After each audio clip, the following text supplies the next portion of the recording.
tough stretch ahead. The heat is on, and it's changing the game for Major League Baseball's spring training, or at least the schedule.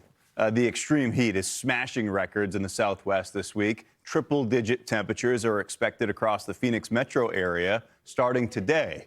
This dangerous early season heat wave is pushing the Cactus League to adjust its training schedule, moving a number of games to the mornings and evenings to avoid the now scorching afternoons. So what exactly does this mean for players and fans?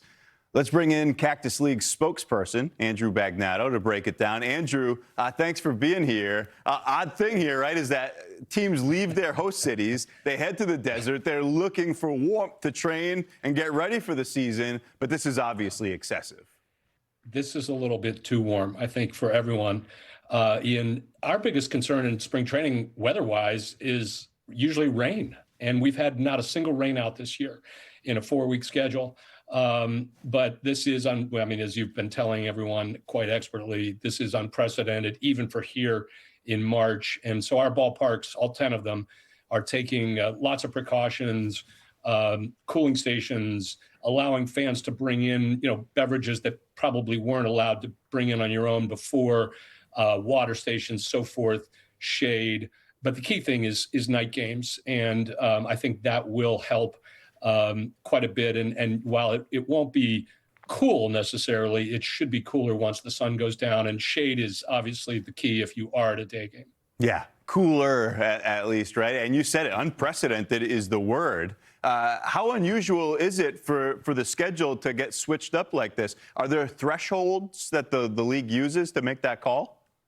No, each facility essentially makes its own call. And as far as I can remember, and I go back with the league almost 10 years, we've never had anything close to this on the heat side.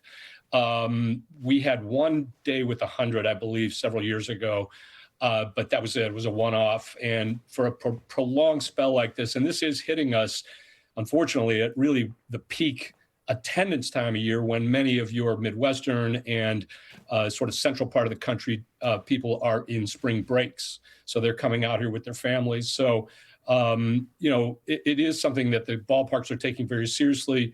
I will say we do have the Arizona Fall League here, which plays in September and October. And those games are often in the daytime, and they're much hotter than what we're expecting this week. Of course, there aren't as many fans coming for those games as there are for the spring training games. Yeah, and they've had a whole summer to acclimate a little bit, right? The fact that we're in the middle of March is what makes this weird and dangerous. Right. These conditions, I was thinking about this. We talked about these cities, the baseball teams from their home cities, they go to get ready for the season. When they go back, there's the single game for opening night. It's a week from today. Right. This isn't at all representative of what they're going to face once the regular season begins. Is there any concern there for things like injuries when they've been playing in not just warmth, but summer heat, truly?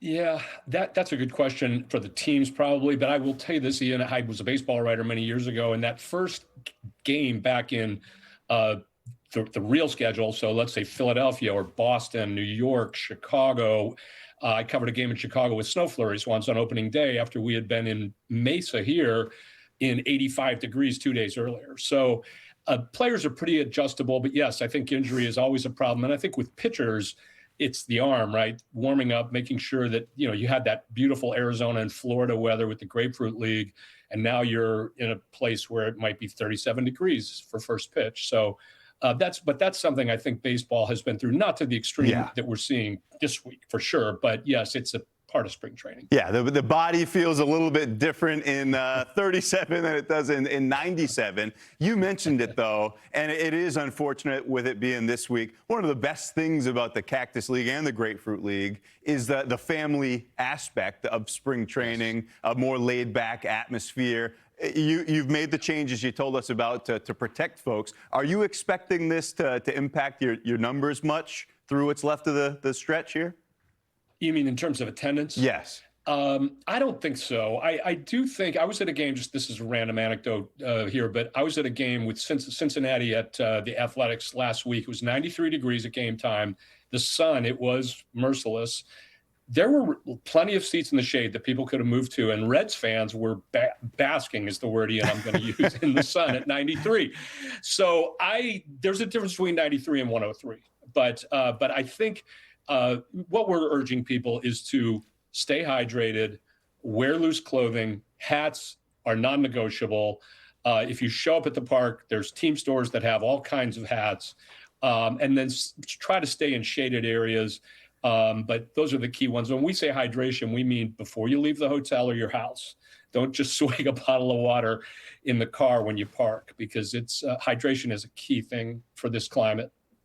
Yeah, you said the Reds. My wife's from Cincinnati area, so I've heard the family talking about the kind of winter they just experienced. So it makes perfect sense to enjoy something that is most certainly not that, as long as you're being smart about it, as you said. Right. That's Cactus League spokesperson Andrew Bagnato.